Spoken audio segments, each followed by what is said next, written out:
Vie Abondante TV est spécialisée dans la production de vidéos gospel et la prédication de l'évangile de Jésus-Christ de Nazareth.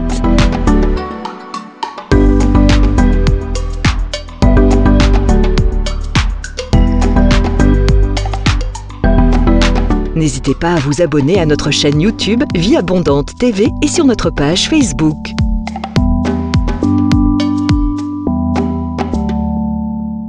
Retrouvez-nous en quelques clics sur notre site www.vieabondante.tv.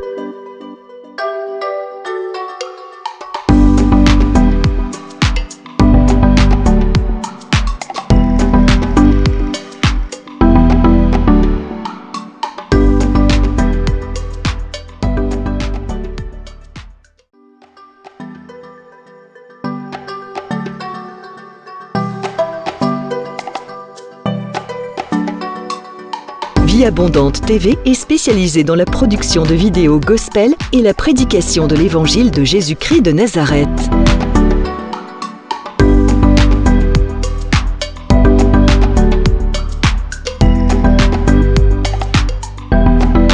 N'hésitez pas à vous abonner à notre chaîne YouTube Vie Abondante TV et sur notre page Facebook.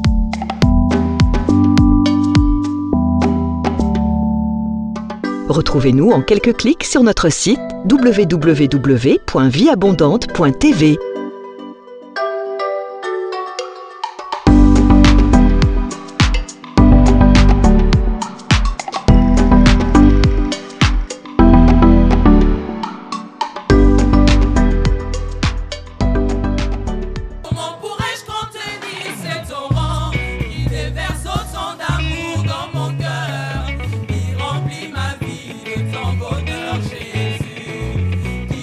Chanter ta gloire et ta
Et je vais te parler comment vaincre les obstacles de ta vie aujourd'hui. Comment apprendre à vaincre les obstacles de ta vie. Je vais te lire 3 passages dans Job chapitre 22, verset 28. Job chapitre 22, verset 28. Lorsque tu apprends à vaincre les obstacles de ta marche vers ta destinée, tu deviens vraiment une source de bénédiction pour les autres. Il est nettement vrai que chaque chemin, chaque destinée a des obstacles. Ça serait non biblique de penser que le jour où tu reçois Jésus, tu n'auras jamais de batailles, tu n'auras jamais de défis, tu n'auras jamais d'obstacles. Ce qui importe dans ta vie, ce n'est pas les obstacles. Ce qui importe dans ta vie, c'est être préparé à vaincre les obstacles. Parce que les obstacles seront toujours là. Nous ne pouvons pas les enlever, mais nous pouvons les vaincre. Amen. Donc, dans Job chapitre 22, verset 28, la Bible dit « À tes résolutions répondra le succès, sur tes sentiers brillera la lumière. » Amen. Dans tes projets, dans tes résolutions, dans tes ambitions, dans tes aspirations, Dieu dit, il répondra les succès. Le succès ou la victoire accompagnera tes projets, tes résolutions ou ta destinée. Ça, c'est la promesse de Dieu. Ça, c'est la volonté de Dieu. N'oublie jamais cela. Dieu n'a jamais voulu que ses enfants soient vaincus. Dieu a toujours voulu que tu sois victorieux. Et Dieu a toujours voulu que chacun de ses enfants puisse vivre des réalisations par rapport à sa destinée. Mais nous savons tous que le diable met des obstacles sur notre chemin et nous allons apprendre aujourd'hui comment on arrive à les vaincre. Ésaïe chapitre 58, verset 12 dit ceci. Ésaïe 58, verset 12. La Bible dit « Les tiens rebâtiront sur des anciennes ruines. Tu relèveras des fondements antiques et on t'appellera réparateur de brèches. Celui qui restaure le chemin et qui rend les pays habitables. » Bien-aimés, quand vous devenez enfant de Dieu, quand vous êtes né de nouveau, vous êtes né dans les royaumes. Vous êtes né dans l'esprit. Et quand vous marchez avec Dieu, vous avez l'assurance de l'éternité. La plus grande couronne que tout chrétien doit aspirer. Parce que tout chrétien doit aspirer à être enlevé. Tout chrétien doit aspirer que le jour où le Seigneur reviendra, il le trouvera prêt à être enlevé. Tout chrétien doit aspirer, quand le Seigneur vient, qu'il le trouve comme une épouse préparée à la rencontre de son Dieu. Ça, c'est la finalité de l'Église. Ça, c'est la finalité de l'Évangile. Que nous soyons nés de nouveau, prêts à la rencontre de l'époux. Amen, amen. Maintenant, la Bible nous dit que le jour où le Seigneur viendra, ni les anges sont au courant, ni aucun homme n'est au courant. Seul le Père connaît les jours qu'il a prédisposés pour que le Seigneur revienne. Donc, s'il revient aujourd'hui, nous devons être prêts. S'il revient 2 ans après, nous devons être prêts. S'il revient 10 ans après, nous devons être prêts. S'il décide de se revenir 200 ans après, nous devons toujours être prêts.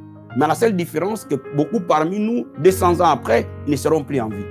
Donc, chacun d'enfant de Dieu doit être préparé non seulement à être enlevé, mais aussi dans l'espace de temps que lui a jusqu'au jour où il va mourir, qu'il vive une vraie vie de victoire pour Dieu, qu'il vive pour Dieu, qu'il soit un ambassadeur, un représentant valable de Dieu. La Bible dit, nous faisons office d'ambassadeur pour Christ. Nous faisons office de représentant du royaume. Alors, en tant que représentant du royaume, la Bible nous définit comme le réparateur de brèches. Cela veut dire le restaurateur. Vous voyez, ceux qui, par exemple, connaissent l'art, il y a des gens qu'on appelle des gens qui réparent, qui restaurent. C'est comme des mécaniciens. Quand votre voiture est en panne, tu l'amènes chez le mécanicien, il ne te donne pas une nouvelle voiture, mais il répare cette voiture. C'est-à-dire qu'il remet dans de bonnes conditions de fonctionnement. Cela veut dire quoi? Cela veut dire que nous aussi, nous sommes des réparateurs. Nous remettons la vie dans de bonnes conditions de fonctionnement. L'Église est un réparateur de brèches. L'Église restaure des vies. L'Église guérit des vies. L'Église remet les vies à leur potentiel maximum du royaume. Donc, pendant que nous sommes sur la terre, nous allons être restaurés par l'Évangile. Cela veut dire que les obstacles que le diable a mis devant toi et que tu ne franchissais pas, à la lumière de l'Évangile, tu vas les apprivoiser et les transformer. Cela veut dire que tu vas changer le désert à un étang d'eau. Le but de l'Évangile, ce n'est pas de fuir les déserts, mais de les transformer à un lieu d'eau. Amen, amen. Regarde ce que la Bible nous dit dans Matthieu chapitre 5. Matthieu chapitre 5, versets 13 à 14. Matthieu 5, versets 13 à 14. Regarde dans les mêmes idées ce que la Bible nous dit. Vous êtes les sels de la terre, mais si le sel perd sa saveur, avec quoi la lui rendra-t-on? Il ne reste plus qu'à être jeté dehors et foulé aux pieds par les hommes. Vous êtes la lumière du monde. Une ville située sur une montagne ne peut être cachée. Dieu dit que nous sommes les sels. Le sel protège. Dans ta famille, dans ton quartier, dans ton église, partout où tu vas, n'oublie jamais que tu es le sel.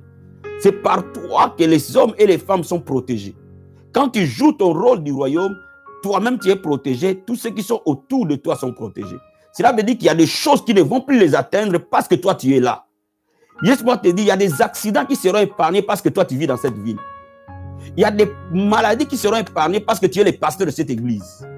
Il y a même des morts qui seront épargnées à cause juste de toi. Il y a même des œuvres de ténèbres qui seront vaincues parce que simplement ta présence est là. Est-ce que je me fais comprendre? Parce que tu es porteur de la protection de Dieu, tu es le sel. Et la Bible nous dit que tu es le sel. Hein? Mais aussi, tu donnes saveur, tu donnes goût. Il y a des gens qui vivront une vie qui ne devait jamais être destinée à vivre. Mais ils vont le vivre parce que simplement ils t'ont rencontré. Parce que simplement ils ont été sous ton influence. Bien aimé, il y a des familles qui seront transformées simplement par ta présence. Il y a des départements qui changeront simplement par ta présence. Il y a des entreprises qui sortiront de faillite simplement par ta présence. Parce que tu es le sel. Partout où tu vas, tu amènes saveur. Quelqu'un donne amen. Il y a des gens qui vont prospérer parce que simplement ils t'ont rencontré. Parce qu'ils sont devenus tes amis. Parce que simplement il t'a épousé, sa vie a changé. Est-ce que je me fais comprendre? Il y a des gens qui n'atteindront pas certaines positions. Parce que simplement, ils n'ont pas marché avec toi. Pourquoi? Parce que toi, tu es le sel de l'herbe. Est-ce que je me fais comprendre? Et la Bible dit que vous êtes la lumière du monde. Cela veut dire quoi? La lumière du monde veut dire vous amenez la vie. La lumière est le symbole de la vie. Tout comme les ténèbres est le symbole de la mort. Quand vous arrivez quelque part, la vie arrive avec vous. Vous n'êtes pas séparés de la vie. Quelqu'un comprend ce que j'explique. Un chrétien porteur de vie. Ça veut dire que quand il arrive quelque part, vous allez voir la vie entrer. C'est ça ton identité. Tu ne cherches pas à être, tu l'es. Vous voyez, ça ce n'est pas une prophétie. Dieu nous dit ce que nous sommes. Dieu ne nous dit pas ce que nous serons. Ce n'est pas une prophétie que je serai lumière. Je suis lumière aujourd'hui là. Tu es lumière aujourd'hui même. Est-ce que je me fais comprendre? La lumière est non seulement ce qui porte la vie, mais aussi la lumière est ce qui dirige, ce qui influence, ce qui conduit. Donc, bien aimé dans le Seigneur, Dieu a mis en nous certaines choses que nous ignorons. Et qu'aujourd'hui, il y a un potentiel qui est en toi. Il y a des capacités spirituelles qui sont en toi. Et lorsque tu apprends à les comprendre, tu vas non seulement être libéré de tes chaînes et de tes obstacles, mais tu vas aussi être une source de libération de beaucoup. Donne-moi amen. Maintenant, aujourd'hui, je vais te dire, par la parole de Dieu et par l'observation, j'ai découvert 3 secrets. Par l'aide du Saint-Esprit de Dieu, par la méditation approfondie de la parole de Dieu, mais aussi par l'observation, j'ai trouvé 3 secrets dans la parole qui permettent à ce que tu gagnes dans tes batailles. Premier secret, ouvrons le livre de Daniel, chapitre 10. Ouvrons le livre de Daniel chapitre 10. Daniel chapitre 10. Verset 1 à 3. Nous allons prendre verset 7, verset 12 à 14. Daniel 10. La Bible dit la troisième année de Cyrus, roi des Perses, une parole fut révélée à Daniel qu'on nommait Beltshazzar. Cette parole qui est véritable annonçait une grande calamité et il fut attentif à cette parole. Et il eut l'intelligence de la vision. En ce temps-là, moi, Daniel, je fis 3 semaines dans les deuils. Je ne mangeais aucun mets délicat, il n'entra ni viande ni vin dans ma bouche et je m'en eus point jusqu'à ce que les 3 semaines fussent écoulées. Regarde verset 7. Moi, Daniel, j'ai vu seul la vision. Et les hommes qui étaient avec moi ne la virent point. Mais ils furent saisis d'une grande frayeur et ils prirent la fuite pour se cacher. Verset 12. Il me dit, Daniel, ne crains rien. Car dès les premiers jours où tu as eu à cœur de comprendre et de t'humilier devant ton Dieu, tes paroles ont été entendues et c'est à cause de tes paroles que je viens. Le chef du royaume de Perse m'a résisté 21 jours. Mais voici Michael, l'un des principaux chefs, est venu à mon secours et je suis demeuré là auprès du roi de Perse. Je viens maintenant pour te faire connaître ce qui doit arriver à ton peuple dans la suite du temps, car la vision concerne encore ce temps-là. Bien aimé, la Bible nous dit que Daniel a été en deuil pendant 21 jours de jeûne. Un des secrets et une des causes aussi que les chrétiens ne triomphent pas, c'est parce qu'ils n'ont pas une vraie vie de jeûne long. Qu'est-ce que j'appelle les jeûnes longs? Vous allez vous rendre compte que Daniel est resté dans les jeûnes pendant 21 jours. Le chiffre 21, c'est le chiffre de deuil. Le chiffre 21 aussi, c'est le chiffre de la victoire. Et c'est pour cela que lorsque tu veux commencer à remporter des victoires, le jeûne de 21 ou de multiple de 21 est très adapté lorsque tu es dans un moment de barrières non franchissables. Qu'est-ce que j'appelle barrières non franchissables? Vous allez vous rendre compte que dans la vie, il y a des moments, vous priez sur quelque chose, ça ne bouge pas. Vous forcez que ça marche, ça ne marche pas. Vous essayez de tous les moyens pour que ça fonctionne, ça ne fonctionne pas. Je pense que vous avez déjà eu à faire ce genre de cas, à rencontrer ce genre de situation. Et que pendant que tu es en train de me suivre, tout est dans la parole de Dieu. La Bible nous dit que Daniel a continué à gêner jusqu'à ce que l'opposition spirituelle qui était au-dessus de la vie de Daniel s'est brisée. Supposons que Daniel avait gêné que 3 jours. Il n'allait pas avoir l'exaucement. Ce n'est pas parce que Dieu ne voulait pas lui donner, mais parce que son exaucement était bloqué selon l'opposition spirituelle que Daniel rencontrait. Maintenant, il faut comprendre une chose. Nous ne savons pas toujours l'opposition spirituelle dans laquelle nous sommes. Nous ne savons pas toujours quel est l'environnement réel spirituel que nous avons. Nous n'avons pas toujours le même environnement spirituel. Quelqu'un comprend ce que j'explique? Il y en a d'autres qui auront moins d'opposition spirituelle. Il y en a des uns qui auront moins d'opposition spirituelle que d'autres.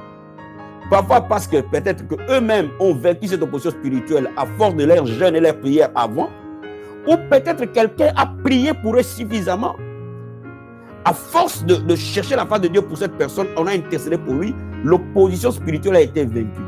Donc cette personne parfois n'aura pas besoin de combattre spirituellement dans les jeûnes pour remporter des victoires. Ça peut ou ne pas être ton cas. Est-ce que je me fais comprendre? Donc laisse-moi te dire une chose. Lorsque tu vois une situation s'entêter longtemps et que la foi classique ne fonctionne pas, le jeûne de deuil est l'instrument qu'il faut.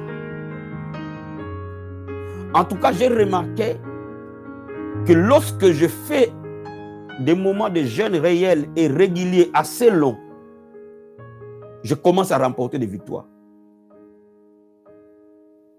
Et ça, il faut le comprendre. Vous voyez, le jeûne, ce n'est pas simplement ne pas manger. Si vous comprenez simplement le jeûne comme ne pas manger, comme une forme de punition spirituelle, vous n'allez pas comprendre la puissance qui est derrière cet instrument. Mais lorsque tu commences à les réaliser que c'est un privilège, et je peux te mettre à défi, si tu commences à jalonner à des moments précis de jeûne assez long, n'attends pas qu'on définisse les jeûnes de 40 jours pour que tu y entres, c'est bien déjà. Mais tu as fait les jeûnes de 40 jours, si tu attends encore l'année prochaine pour faire un autre jeûne de 40 jours, mon ami, tout le mois qui reste, comment ça va se passer dans ta vie? Cette année, c'est ton année d'accomplissement. Il faut que tu comprennes que par les jeûnes, toute opposition spirituelle se plie, quelle qu'elle soit. Quelle qu'elle soit. Et nécessairement, tu vas commencer à devenir un homme de succès. Je ne peux pas voir un homme spirituellement de succès s'il n'est pas spirituellement rempli de jeûnes.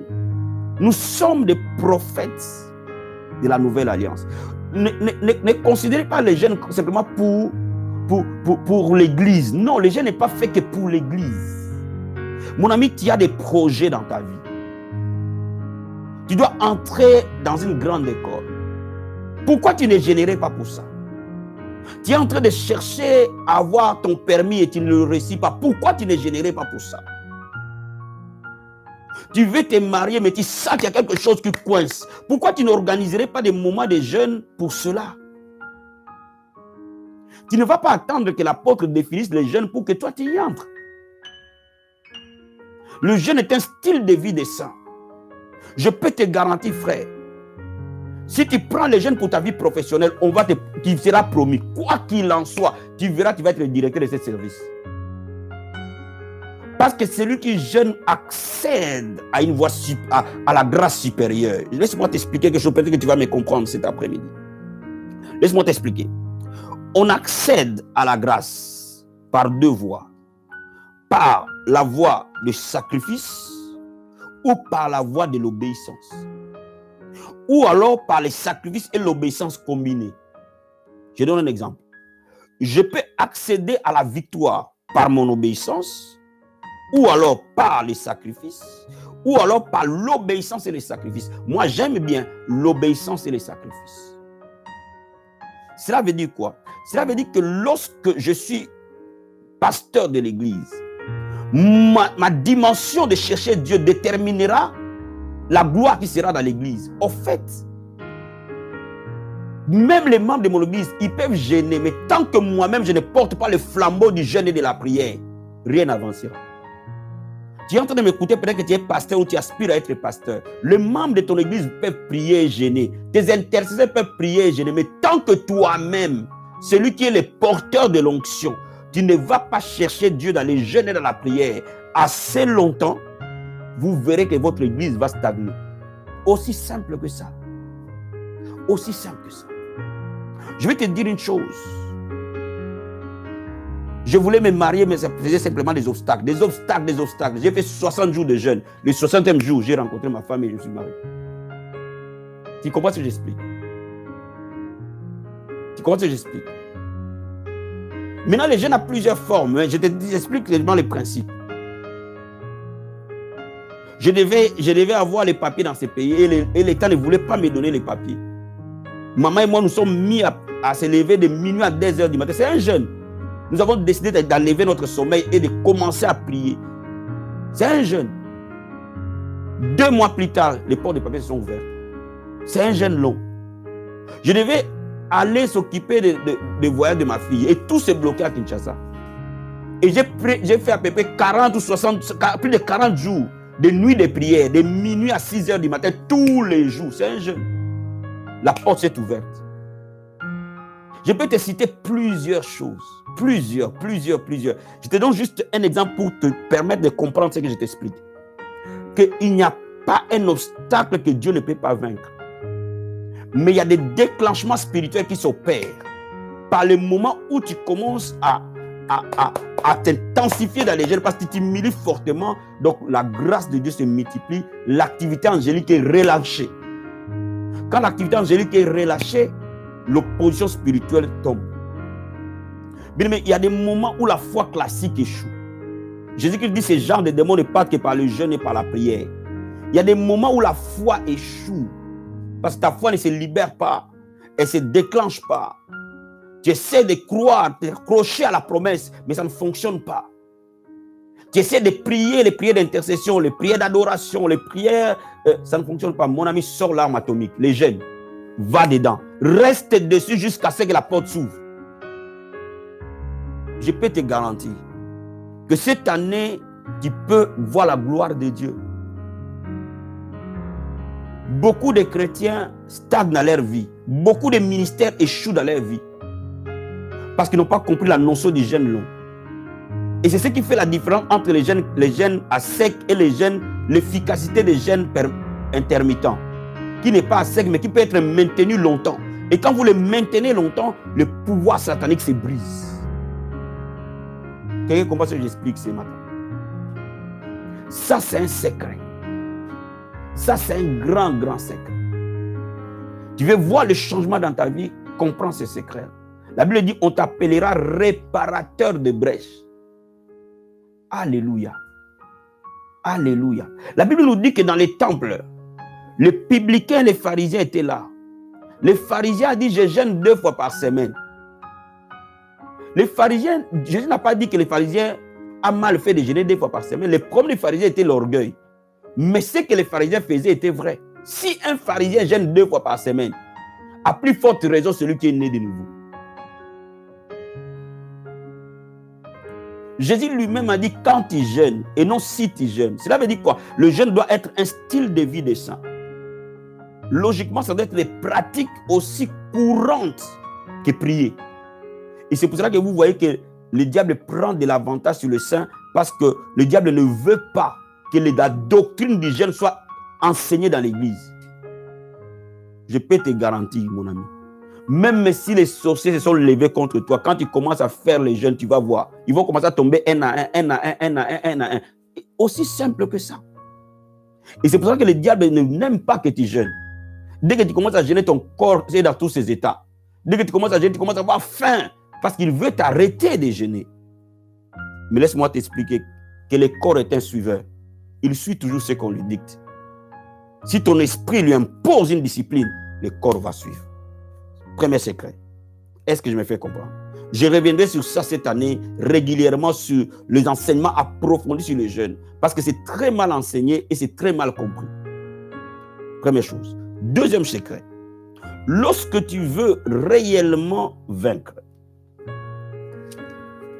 nous allons ouvrir Jean chapitre 8. Je vais te donner un deuxième secret. Jean chapitre 8. Verset 31 à 32.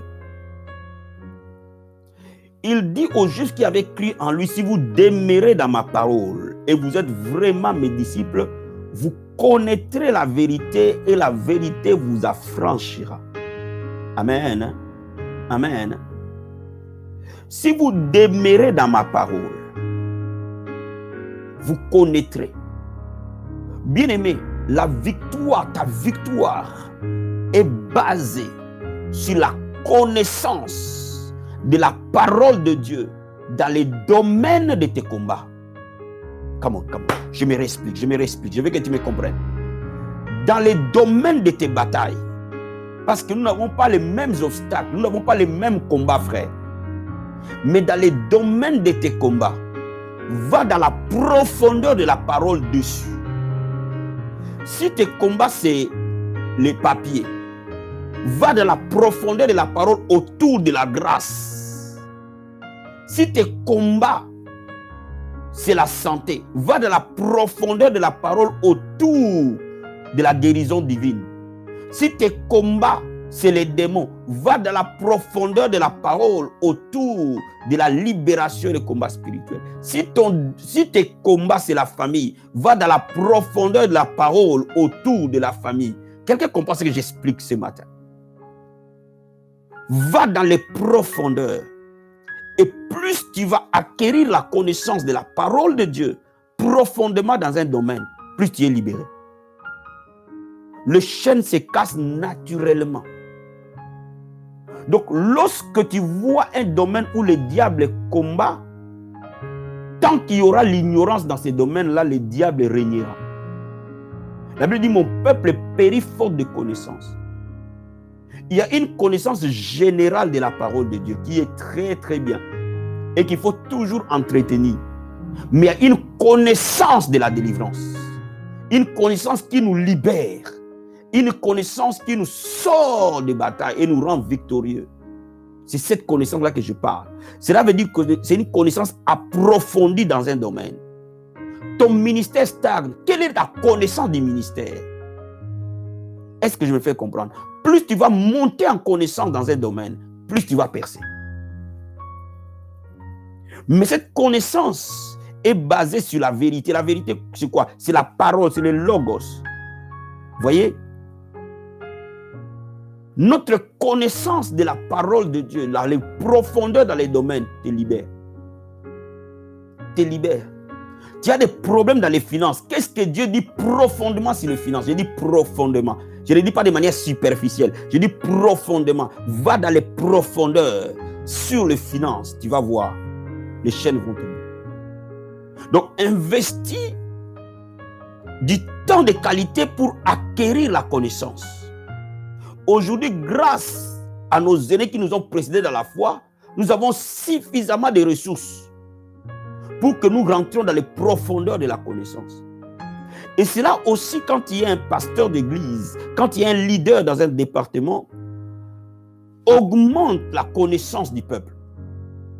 Plus tu verras que le peuple connaîtra Jésus profondément, plus toi tu seras béni et tu seras en paix.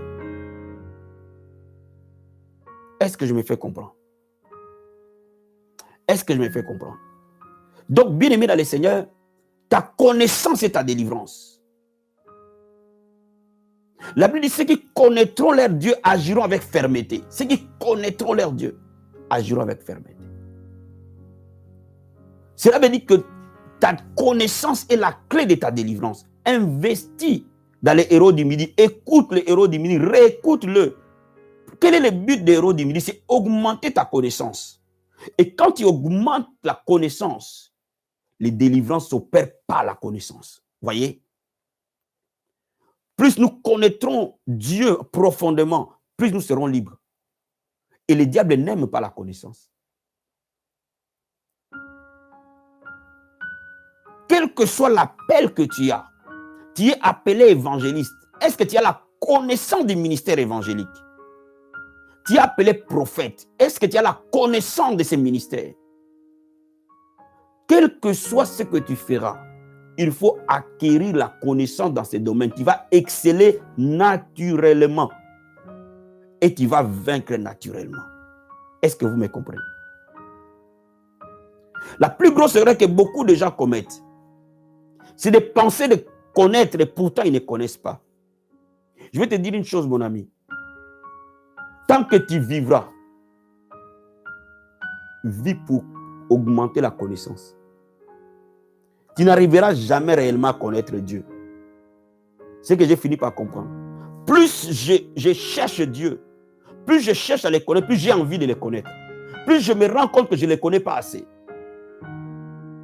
Donc la profondeur appelle la profondeur. Plus j'ai envie de les connaître, plus je me rends compte que je ne les connais pas assez. Donc si quelqu'un commence à prétendre connaître, mon ami, il a un problème. Voilà pourquoi il y a des échecs dans notre vie. Parce que tu n'arriveras jamais à connaître Dieu tant que tu seras sur la chair. Mais tu peux grandir. Continuer à grandir de profondeur en profondeur. Donc la dimension de ta gloire est proportionnelle à la dimension de ta connaissance. N'oublie jamais ça. La dimension de ta victoire est proportionnelle à la dimension de ta connaissance. Plus tu connais Dieu dans les profondeurs, plus tu as la libération. Donne-moi amen. Je vais t'expliquer un troisième élément. Donc, je t'ai dit, le jeûne long, très efficace pour remporter des victoires, surtout le jeûne de 21 jours, l'approfondissement de la connaissance dans les domaines de la bataille. Donc ça, c'est une connaissance spécifique, une connaissance approfondie. Et je vous enseignerai, et ceux qui sont dans l'école du ministère, on va aller vraiment dans les profondeurs dessus. Troisième chose, je vais te lire les passages. Matthieu chapitre 28. Matthieu chapitre 28.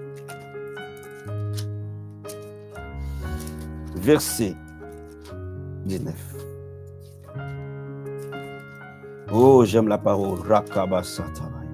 Verset 19, la Bible dit ceci. Allez faire de toutes les nations des disciples, les baptisant au nom du Père, du Fils et du Saint-Esprit. Faire de toutes les nations des disciples. Le mot disciple ici veut dire celui qui est sous influence des maîtres. Celui qui est sous influence des maîtres. Celui qui est influencé. Amen, amen.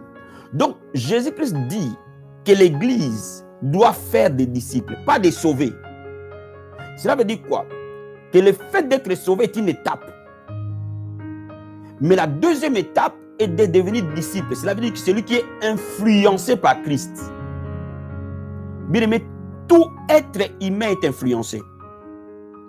Tout être humain influence et reçoit l'influence. Je m'explique. Quand nous regardons notre vie, nous voyons parfois, il y a certaines personnes, quand ils te rencontrent, l'empreinte qui reste dans ton esprit est inimaginable. De la même manière, Jésus a rencontré Pierre, Matthieu, qui était collecteur d'impôts, Thomas le Didyme. Jésus les a influencés à sa cause. C'est pour cela qu'ils ont quitté parfois la pêche, ils ont quitté d'être collecteurs d'impôts et ils l'ont suivi. Jésus était leur maître et ils sont devenus ses disciples. Mais quand Jésus est parti, Pierre aussi est devenu maître pour les autres. Donc, le rôle que Jésus faisait, Pierre l'a fait aux autres. Il les a aussi influencés. Jusqu'à ce qu'il est devenu le temps de Paul. Paul aussi, d'une manière indirecte, a été influencé par le ministère de Pierre. Pourquoi? Parce que Paul, Jésus l'a gagné, mais celui qui l'a affermi, c'est Ananias. Est-ce que vous me comprenez? Maintenant, c'était qui? Était le disciple, le prolongement du ministère de Pierre. Donc, quand Paul arrive à Antioche et il est affermi à Antioche, mais il est affermi par qui? Par les disciples de Pierre, au fait. Donc, quelque part, l'influence de Pierre est arrivée chez Paul. Et l'influence de Paul est arrivée jusqu'à chez Timothée. Donc, laisse-moi te dire une chose. Les gens que nous rencontrons, nous subissons leur influence. Donc, laisse-moi te dire une chose. Dieu veut que nous influencions notre monde. Pourquoi? Parce que nous sommes des disciples de Christ. C'est-à-dire que Jésus nous influence. Mais n'oublie pas que dans ce monde, il y a aussi des gens qui sont influencés par les diables. Ils sont disciples de Satan. Et eux aussi influencent. Donc laisse-moi te dire quelque chose. Lorsque tu veux vivre la victoire, choisis bien les gens qui ont de l'influence sur toi. Une influence positive. Une influence qui t'amène vers Christ. Quand vous restez longtemps avec des gens qui parlent d'une certaine manière, vous allez commencer à parler comme eux. Pourquoi? Parce que vous avez été influencé. Nous sommes influencés par des gens ayant un caractère fort ou ayant des grâces fortes. Entre moi, quand je vois dans ma vie aujourd'hui, je vois l'influence de mes parents biologiques, je vois l'influence de ma famille biologique, je vois l'influence de mon père spirituel, je vois l'influence de mes professeurs, je vois l'influence de mes amis, je vois beaucoup d'influences. Aujourd'hui, je commence à les distinguer. Ça, c'est l'influence de tel. Dieu merci, si cette influence est positive, tant mieux. Donc, laisse-moi t'expliquer quelque chose, mon ami.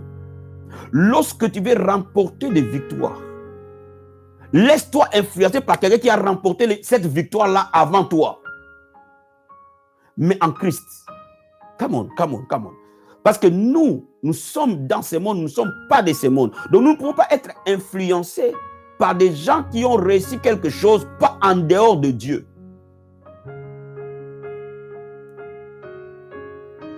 Il y a des gens qui se sont mariés en dehors de Dieu. Mais leur mariage, je n'ai pas envie de l'apprendre. Mais il y en a aussi ceux qui se sont mariés en Dieu. Et moi, j'ai envie d'être influencé par eux. Come on. Il y a des gens qui ont été guéris par la parole de Dieu. Et j'ai envie d'être influencé par leur vie en Christ, leur foi en Christ. Donc l'église doit être un lieu d'influence. Mais l'influence de la parole. Maintenant, laissez-moi t'expliquer le secret. Là où tu veux arriver, quelqu'un est déjà arrivé là avant toi. Lorsque tu veux remporter la victoire, va en contact avec cette personne qui est déjà là où tu veux aller. Oh, come on. Je vais t'expliquer quelque chose. Va vers la personne qui est déjà arrivée là où tu veux arriver. Cela veut dire quoi? Ta prophétie est déjà un accomplissement pour quelqu'un. je dis, ta prophétie d'aujourd'hui là est déjà un accomplissement pour quelqu'un. Alors trouve cette personne-là, trouve ces personnes-là qui sont déjà dans l'accomplissement de ta prophétie. Connecte-toi à eux. Tu subiras leur influence, mais des personnes en Christ, je reprends bien en Christ. Tu subiras l'influence qui vient d'eux.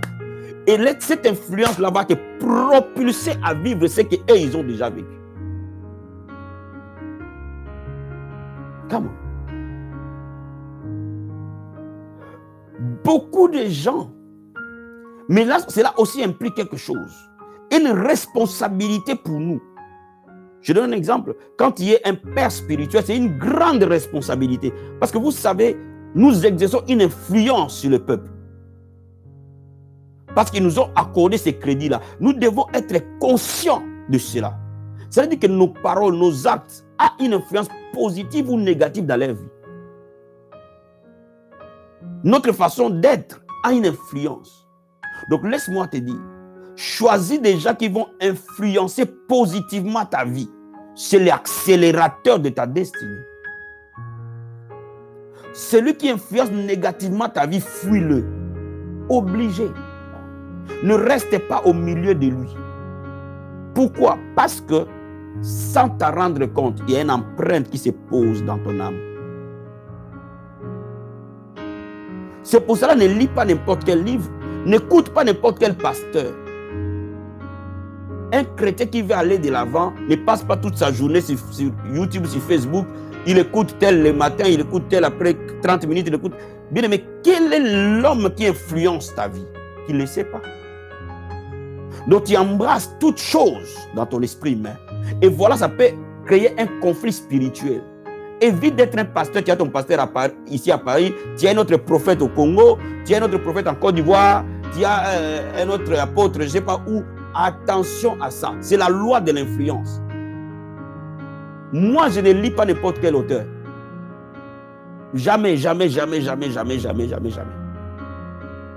Parce que j'ai compris que les livres que je lis peuvent m'influencer. Donc, ça veut dire que je peux embrasser la vie de quelqu'un sans m'en rendre compte.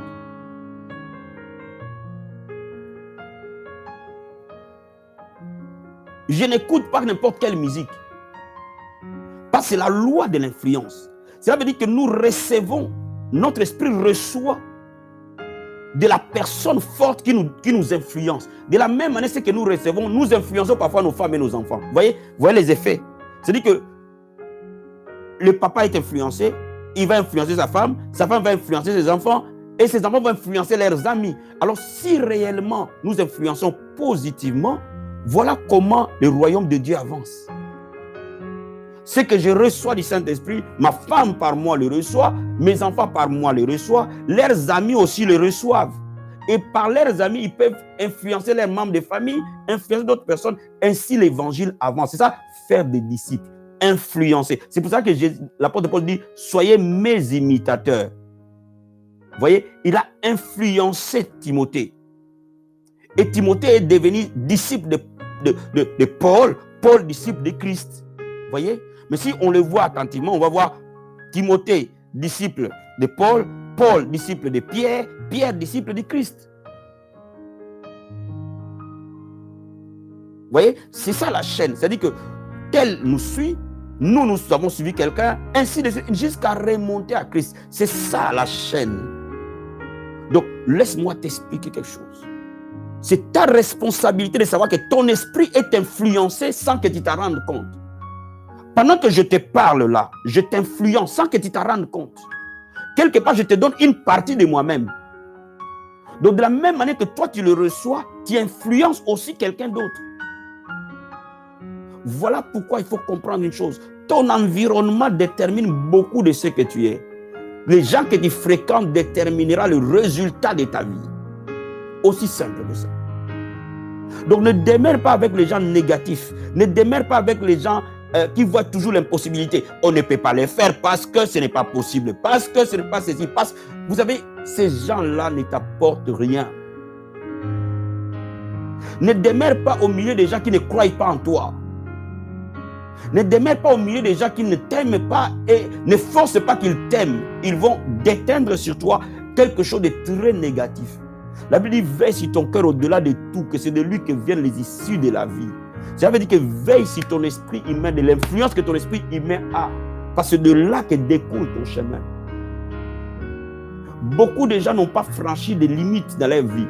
Parce qu'ils ont été continuellement en contact avec des esprits qui les influencent négativement. Influençons les autres positivement et recevons de l'influence positive. Vous voyez, moi je peux t'influencer, il faut que quelqu'un m'influence aussi. À travers de la parole, à travers de la méditation, à travers de la lecture, mais il faut choisir des bonnes personnes. Le choix de l'influence que tu as détermine la gloire que tu as. J'espère que tu as été béni. J'espère que ce moment t'a béni. Je reviendrai sur ces différents aspects en détail, mais en résumé. Lorsque tu mènes une vie réelle de jeûne et de prière, lorsque tu approfondis la connaissance dans les domaines de tes batailles, et lorsque tu reçois la bonne influence dans les domaines de tes combats, tu gagnes. Aussi simple. Aussi simple. Quelqu'un est béni. Que Dieu vous bénisse abondamment. Passez vraiment un très très bon après-midi. Gloire soit rendue à Dieu. Le Seigneur nous bénira abondamment ce trimestre. Nous allons nous rencontrer ce soir à la prière du soir à 21h. Que Dieu vous bénisse et on se dit à ce soir. Ciao.